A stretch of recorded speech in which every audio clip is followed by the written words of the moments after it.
Hello बच्चों, कैसे हैं आप लोग। आज की इस क्लास में हम पढ़ेंगे क्रॉप प्रोडक्शन एंड मैनेजमेंट। ये क्लास 8th का साइंस का पहला चैप्टर है, ये फर्स्ट चैप्टर है। और इस वीडियो में हम इस चैप्टर को बहुत ही डिटेल्ड में और बहुत ईजिली हम इसको पढ़ेंगे। तो आई होप आप लोग बहुत अच्छे होंगे। अब हम आइए शुरू करते हैं हमारे प्यारे से चैप्टर को। तो हमारा चैप्टर का नाम है क्रॉप प्रोडक्शन एंड मैनेजमेंट, यानी कि इस चैप्टर में हम बच्चों क्या पढ़ेंगे, क्रॉप को कैसे हम प्रोड्यूस करें और उसको मैनेज करें। तो हम इस चैप्टर में पढ़ेंगे कि कैसे हम क्रॉप्स को प्रोड्यूस करें और उसे हम मैनेज करें, यानी कि इस चैप्टर का नाम है बच्चों क्रॉप प्रोडक्शन एंड मैनेजमेंट। तो आइए देखते हैं क्रॉप्स का क्या कहलाती हैं, क्रॉप्स किसे कहते हैं, आइए हम समझते हैं। Plants of the same kind that are grown and cultivated as a source of food in a large cultivable land is called a crop। यानी कि ऐसे प्लांट्स जो बहुत बड़े एरिया में जिन्हें कल्टीवेट किया जाए, जिन्हें हम उगाते हैं, ग्रो करते हैं, किस लिए, ताकि हम उसे कंज्यूम कर सकें एज अ फूड। हम उसे फूड के फॉर्म में कंज्यूम करने के लिए जिन्हें हम उगाते हैं, ऐसी प्लांट्स को जब बहुत ज़्यादा हम लार्ज क्वांटिटी में ग्रो करते हैं तब हम उसे क्रॉप बोलते हैं। क्रॉप का मतलब हुआ ऐसे प्लांट्स जो सेम तरह के रहे। जैसे आपने देखा होगा राइस हम ग्रो करते हैं, तो वो बहुत सारे प्लांट्स हम ग्रो करते हैं। जब बहुत सारे प्लांट्स एक ही तरह के हम ग्रो करते हैं एक बड़े से एरिया में, तो हम उसे बोलते हैं क्रॉप्स। तो ये डेफिनेशन हो गई क्रॉप्स की। अब इसके बाद हमारा नेक्स्ट पॉइंट है टाइप्स ऑफ क्रॉप्स। इसके बाद आपने देखा होगा कि चैप्टर में टाइप्स ऑफ क्रॉप्स के बारे में बताया है। तो आइए देखते हैं कि क्रॉप्स के क्या क्या टाइप्स होते हैं। पहला टाइप है बच्चों रबी क्रॉप्स। रबी का मतलब क्या हुआ, ऐसी क्रॉप्स जिन्हें हम विंटर सीजन में ग्रो करते हैं, यानी कि crops which are grown in winter season. ऐसी क्रॉप्स जिन्हें हम विंटर सीजन में ग्रो करते हैं, ठंड के मौसम में ग्रो करते हैं, इन्हें हम क्या बोलते हैं, रबी क्रॉप्स बोलते हैं। और कब से कब तक हम बोते हैं इन्हें, कब से कब तक ग्रो करते हैं, फ्रॉम अक्टूबर टू मार्च, यानी अक्टूबर से लेकर मार्च तक यदि हम किसी क्रॉप को ग्रो करते हैं, तो उस दौरान जब हम उस क्रॉप को ग्रो करते हैं तो उसे हम क्या बोलते हैं कि हमने रबी क्रॉप को ग्रो किया है। आर कॉल्ड रबी क्रॉप्स, इसे हम क्या बोलेंगे, रबी क्रॉप्स बोलेंगे। और इसका क्या एग्जाम्पल होगा बच्चों, इसका एग्जाम्पल होगा वीट, यानी कि गेहूँ आपने देखा होगा कि ठंड के मौसम में ही हम इसे ग्रो करते हैं, और हम इसे अक्टूबर से लेकर नवंबर तक हम इसे ग्रो करते हैं।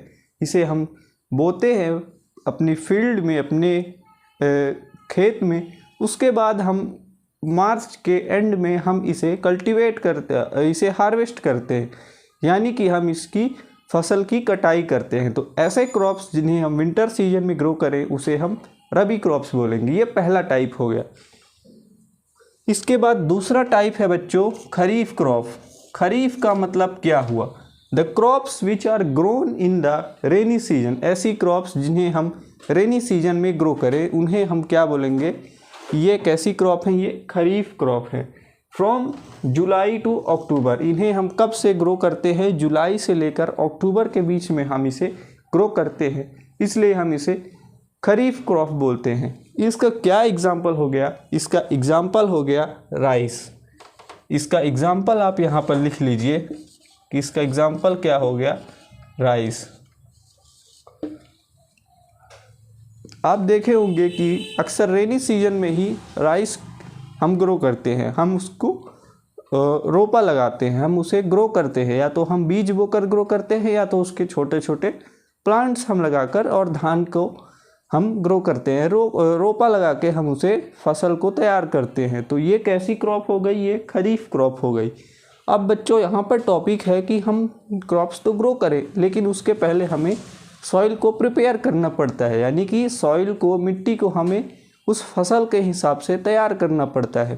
तो उसके लिए हमें यहाँ पर 2 पॉइंट लिखे हुए हैं, उनके थ्रू हम समझते हैं कि कैसे इसे प्रिपेयर किया जाता है।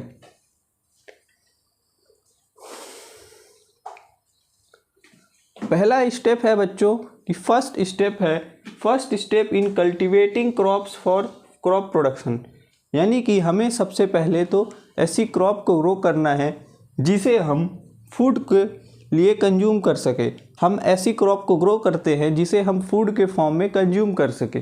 फिर नेक्स्ट पॉइंट लिखा है the soil is prepared for sowing the seeds of the crops using various process and tools, यानी कि ये पॉइंट बोल रहा है बच्चों कि हमें उस मिट्टी को तैयार करना पड़ेगा बहुत सारे प्रोसेस का यूज करके और बहुत सारे टूल्स का यूज करके, यानी कि हमें एग्रीकल्चर से रिलेटेड बहुत सारे मेथड्स हमें फॉलो करने पड़ेंगे, यूज करने पड़ेंगे और हम बहुत सारे टूल्स का यूज करेंगे, तब जाकर हमारी सॉइल जो है वो कल्टीवेशन के लिए, वो ग्रो करने के लिए, क्रॉप्स के लिए वो तैयार होगी।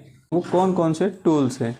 पहला टूल है बच्चों टिलिंग और प्लफिंग, यानी कि हमें टिलिंग या इस पर प्लफिंग करनी पड़ेगी, यानी कि हमें उसे मिट्टी की जुताई करनी पड़ेगी या हमें उस पर हल चलाना पड़ेगा ताकि जो है तो हमारी जो मिट्टी है वो लूज़ हो जाए। तो पहला प्रोसेस है बच्चों टिलिंग और प्लफिंग।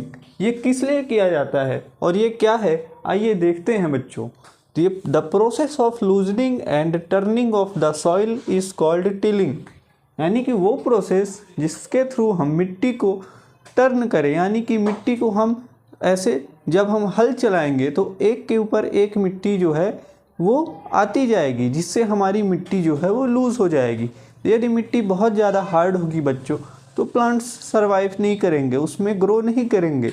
लेकिन यदि मिट्टी हम सॉफ्ट बनाएंगे तो वो बहुत ईजिली उसमें वाटर एब्जॉर्ब होगा, उसमें हम न्यूट्रिएंट्स को अच्छी तरह से मिक्स कर पाएंगे सॉइल में, ताकि हमारे प्लांट्स जो हैं वो ग्रो करें, अच्छे से ग्रो करें। तो पहला प्रोसेस है बच्चों टिलिंग या प्लफिंग। टिलिंग का मतलब हो गया कि हमें उसे खेत को जुताई करनी है, हमें उसकी कॉल्ड टिलिंग और ploughing and is done by a प्लफ and is done by अ प्लफ। और ये किसके थ्रू किया जाता है? ये हल के थ्रू किया जाता है। प्लफ को हम क्या बोलते हैं? हम इसे हल बोलते हैं हिंदी में। आपने देखा होगा कि पहले ट्रैक्टर वगैरह नहीं रहते थे तो हम हल से ही मिट्टी की जुताई करते थे, मिट्टी को लूज बनाते थे और इस तरह से मिट्टी को प्रिपेयर करते थे। तो आइए देखते हैं कि प्लफ क्या होता है और ये हल किस काम में आता है, कैसे इसको वर्क करते हैं।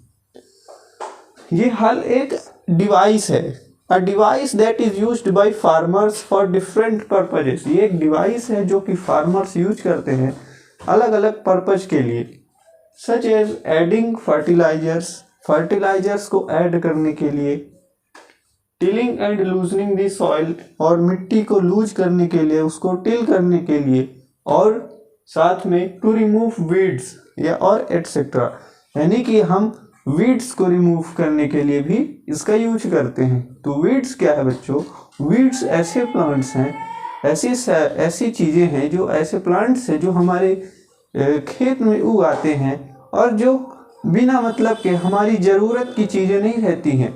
ऐसे प्लांट्स आपने देखे होंगे जिन्हें फार्मर्स जो है तो टाइम पर निकालते रहते हैं, क्योंकि यदि वो प्लांट्स रहेंगे तो वो न्यूट्रिएंट्स जो हमारी फसल को, हमारी क्रॉप्स को मिलना चाहिए था, वो न्यूट्रिएंट्स वो अनवांटेड प्लांट्स ले लेंगे। इसलिए हमें उसे रिमूव करना पड़ता है ताकि हमारा जो न्यूट्रिएंट्स है वो सिर्फ क्रॉप्स को ही जाए और क्रॉप्स हमारी हेल्दी रहें। तो वीड्स आपने समझा कि वो अनवांटेड प्लांट्स हैं जिनकी हमें ज़रूरत नहीं है और वो बेवजह जो है तो उग आते हैं, ग्रो करते हैं। It is also used for adding the fertilisers to the soil. अब बच्चों हल का यूज हम करते हैं फर्टिलाइजर्स का ऐड करने के लिए भी, है ना, ताकि हम मिट्टी में, अपने सॉइल में हम फर्टिलाइजर्स का, खाद का हम अच्छे से उसे हम टिल कर सकें, हम मिट्टी को अच्छे से मुलायम लूज कर सके, भुरभुरा बना सके, एक तरह से आप समझिए। तो हम उसके थ्रू क्या कर सकते हैं? फर्टिलाइजर्स को ऐड कर सकते हैं। The प्लफ share is triangular iron strip. प्लफ share क्या है बच्चों?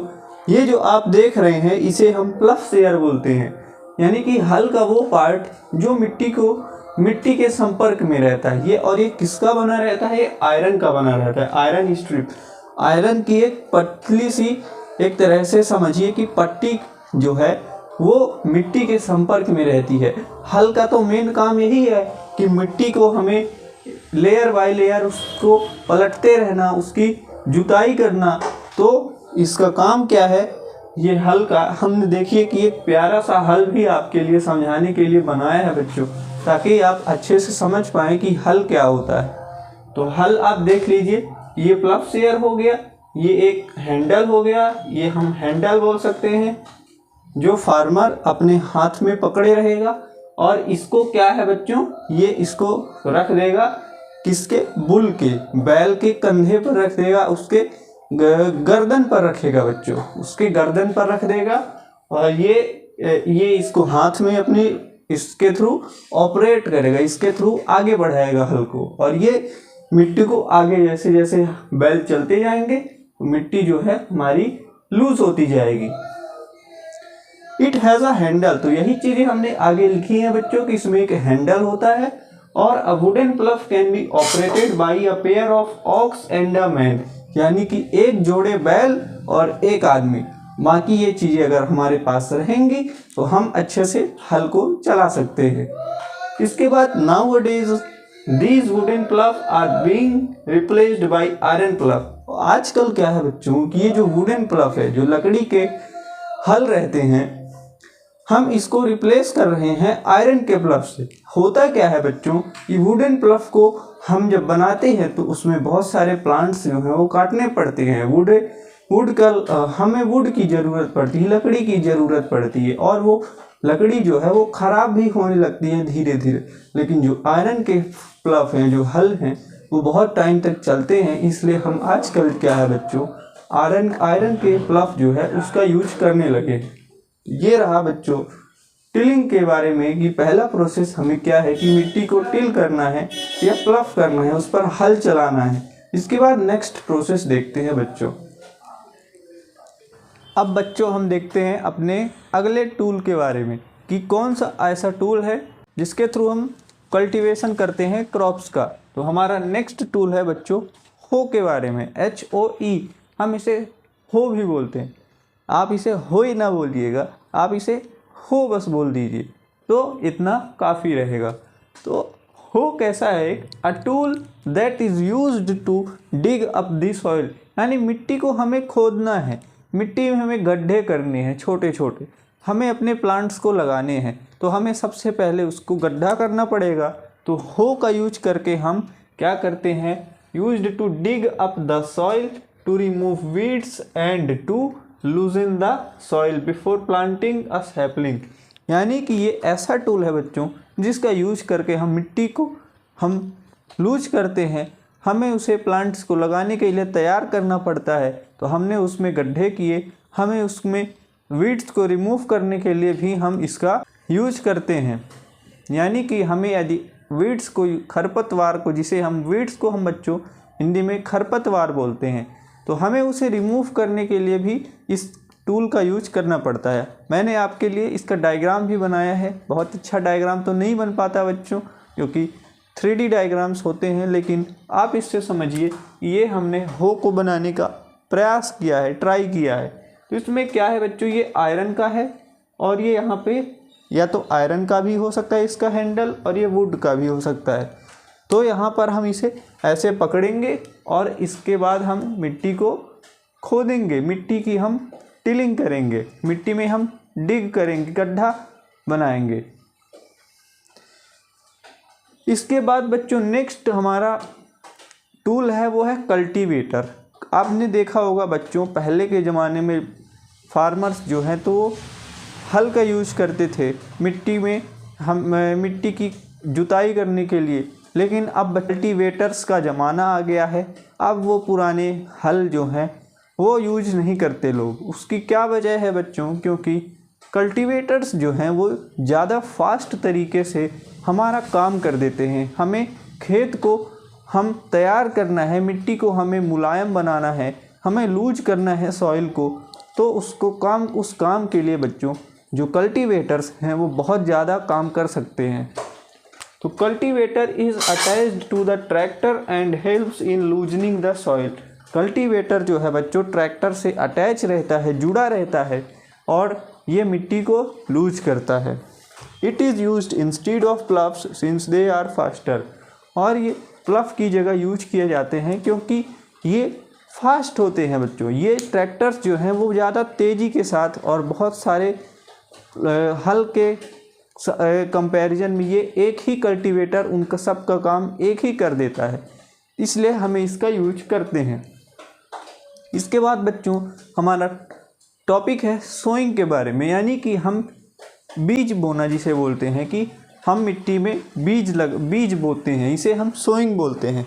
Process of planting seeds in the soil is called sowing. Sowing का मतलब क्या है बच्चों कि जैसे आप देखे होंगे कि हमने मिट्टी पे गड्ढा कर दिया, हमने उसको लूज कर दिया, हमारा एरिया तैयार है, हमारी मिट्टी जो है जहाँ जिस जगह हमें लगाना है वो जगह हमने तैयार कर ली। अब हम उसको हम उसमें जिस गड्ढे को हमने किया है उसमें हमें बीज लगाना है। बीज बोने को ही हम इंग्लिश में सोइंग बोलते हैं। और ये the seeds are sowed in the soil that is loosened by a cultivator और प्लव। जिस मिट्टी को हमने लूज किया है कल्टीवेटर के थ्रू या हमने हल का यूज करके उस मिट्टी को हमने लूज किया है, प्रिपेयर किया है, उसी में हम जो है तो अपने जो प्लांट्स जिस तरह के हमें प्लांट्स ग्रो करने हैं उसी प्लांट्स के जो सीड्स हैं हम उसे मिट्टी में लगा देंगे, हम उस मिट्टी में बो देंगे, हम उस मिट्टी में रख देंगे। तो इसी प्रोसेस को हम बोलते हैं सोइंग के बारे में। अब हम देखते हैं बच्चों क्वालिटी ऑफ सीड्स, यानी कि क्वालिटी कितनी इम्पॉर्टेंट है। आप ऐसा नहीं है बच्चों कि कोई भी सीड्स उठा करके आप लगा देंगे, आपको सीड्स का क्वालिटी पता होना चाहिए कि वो कौन सी क्वालिटी का है, किस कंडीशन में। अब हम उसके बारे में देखते हैं क्वालिटी ऑफ सीड्स के बारे में हमारी बुक में क्या लिखा है। तो आइए देखते हैं क्वालिटी ऑफ सीड्स से क्या मतलब है। तो क्वालिटी ऑफ सीड्स यानी कि हमारी सीड्स में बहुत अच्छी क्वालिटी होनी चाहिए। अब अच्छी क्वालिटी का क्या मतलब है कि हमारे जो सीड्स हैं वो अच्छे तरह से हेल्दी होने चाहिए, वो हॉलो नहीं होने चाहिए, वो खोखले नहीं होने चाहिए अंदर से। तो यहाँ पर लिखा है quality of the seeds is important factor that determines the crop yield. यानी कि यदि आपकी सीड्स की क्वालिटी अच्छी रहेगी, यदि आपके बीज जो है वो बेस्ट क्वालिटी के रहेंगे, तो आपकी क्रॉप की जो यील्ड होगी, यानी जब आप क्रॉप हार्वेस्ट करेंगे, जब आप फसल को काटेंगे तो बहुत ज़्यादा आपकी फसल होगी, बहुत ज़्यादा क्वांटिटी में होगी। लेकिन यदि आप बहुत ही ख़राब क्वालिटी के सीड्स यूज करेंगे तो आपकी क्रॉप की जो यील्ड है, जो उपज है, बहुत कम हो जाएगी। तो यहाँ पर ये लिखा है कि क्वालिटी जो है सीड्स की बहुत इम्पॉर्टेंट फैक्टर है जो कि डिटरमाइन करता है कि हमारी क्रॉप की यील्ड कैसी होगी। The selection of the good seeds is done by putting the seeds in water. यहाँ पर एक पॉइंट मेंशन किया है कि गुड सीड्स यानी अच्छे सीड्स का आप कैसे सिलेक्शन करेंगे, यानी आपको कैसे पता चलेगा कि ये सीड अच्छा है या बुरा है। तो इसका बेस्ट एग्जांपल है, बेस्ट टेक्निक इसका ये है कि आप उन सीड्स को वाटर में भिगो दीजिए, आप उन सीड्स को पानी में भिगो दीजिए थोड़ी देर के लिए, and the dead and damaged seeds become hollow and float in water. यहाँ पर बताया है कि यदि वो सीड्स जो हैं वो डेड हैं, वो उनसे पेड़ नहीं ग्रो कर सकता, उनसे प्लांट्स नहीं ग्रो कर सकते, तो वो सीड्स जो है वो डेड है। यदि आपको वो सीड्स जो हैं पानी में तैरते हुए दिखाई दें तो आप समझ जाइए कि ये सीड हमारे किसी काम का नहीं है, हमें इसे बिल्कुल फेंक देना है, हमारा ये कोई हेल्प नहीं करेगा। इसलिए इस टेक्निक से आप पता लगा सकते हैं कि हमारा सीड्स बेस्ट क्वालिटी का है या नहीं है। इसके बाद ट्रेडिशनल टूल्स के बारे में बताया है हमारी बुक में कि कैसे हमारे पहले के टाइम में ट्रेडिशनल टूल्स का यूज करते थे फार्मर्स बीज को बोने के लिए। Before the invention of modern agricultural machinery, traditional tools were used by farmers, example plough, shovels, pick axes. यहाँ पर बोला जा रहा है कि जब तक हमारी मॉडर्न जो है वो एग्रीकल्चरल टूल्स नहीं डिस्कवर हुए, नहीं इन्वेंट हुए, जब तक वो नहीं बनाए गए उसके पहले हमारे जो ट्रेडिशनल टूल्स थे वो फार्मर्स यूज करते थे, जैसे कि हमारा यहाँ पर हल है, शॉवेल और पिक एक्स जो है और ये जो हल है, ये फावड़ा है और ये जो पिक एक्स यानी कि कुदाल है, इनका फार्मर्स यूज करते थे। The traditional tool used for sowing the seeds was like a funnel.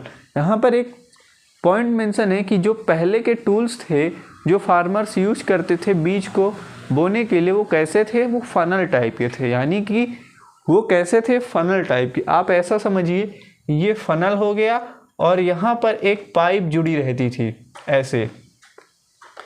ऐसे और यहाँ पर हमारी मिट्टी रहती थी। तो यहाँ पर आप बीज को रखेंगे तो ये बीज जो है वो धीरे धीरे इस पाइप के थ्रू यहाँ पर नीचे मिट्टी में गिरते जाएंगे और यहाँ पर एक शार्प जो है, वो नुकीला पॉइंटेड जो है, वो आयरन का बना रहता है, जो कि मिट्टी को साथ साथ में उस पर हल की तरह काम करता है। यानी मिट्टी को साथ साथ में उसको डिग करता जाता है, उसमें गड्ढे करता जाता है, ताकि हमारे बीज जो हैं वो सेफली गड्ढों में भर जाएं, उनमें रख जाएं।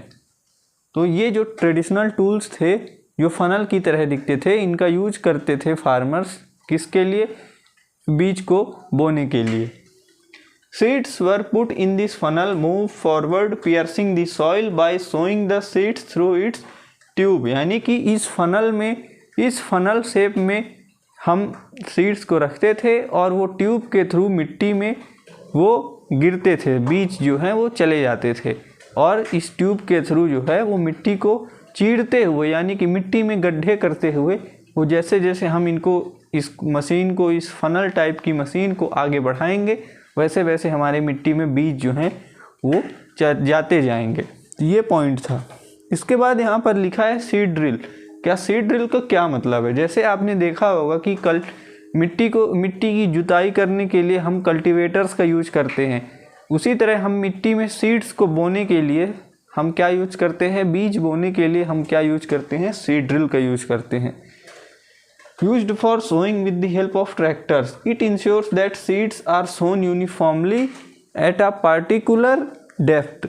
यानी कि सीड ड्रिल का क्या यूज करते हैं हम, कि बीज को बोने के लिए करते हैं और ये किस लिए हेल्प करता है, किसमें, कि बीज जो हमारे हैं वो यूनिफॉर्मली, यानी हर जगह जो है हमारे सीड्स जो है मिट्टी में चले जाएं। ऐसा ना हो कि कहीं पर ज़्यादा सीड्स गिर जाएं और कहीं पर कम सीड्स गिर जाएं, यानी कहीं पर फसल जो है जो ज़्यादा डेंस हो जाए और कहीं पर एकदम खाली सा हो जाए, यानी वहाँ पर कोई फसल जो है वो प्लांट्स जो है वो ग्रो ही ना करें। इसलिए सीड ड्रिल का यूज करते हैं ताकि हमारी जो फसल है वो एक तरह से, यानी कि पूरे खेत में एक तरह से बीज जो हैं वो चले जाएं, ताकि हमारी क्रॉप जो है वो अच्छी यील्ड हो उसकी। और and are covered by soil after sowing, यानी कि फिर मिट्टी को हम, जैसे ये सीड ड्रिल बीज डाल दिया, उसके बाद बीज को जो है वो मिट्टी से ढक देते हैं, ताकि जो है हमारी सीड्स जो है वो बची रहें, ताकि कोई बर्ड्स या जानवर जो हैं वो उन सीड्स को ना खाएं। इसलिए हम उसको मिट्टी से ढक देते हैं ताकि वो सीड्स जो है वो अच्छी तरह से ग्रो करे। अब बच्चों देखते हैं एक छोटा सा टॉपिक है नर्सरी। यानी नर्सरी क्या होता है? आप नर्सरी से समझते होंगे कि छोटे बच्चों की क्लास, जहाँ वो पहली बार स्कूल जाते हैं और कुछ ना कुछ वो एक्टिविटी करते हैं जिसके थ्रू वो कुछ सीख सकें। तो नर्सरी उसी तरह प्लांट्स की भी होती है। बच्चों की ही नर्सरी सिर्फ नहीं होती, वो प्लांट्स की भी नर्सरी होती।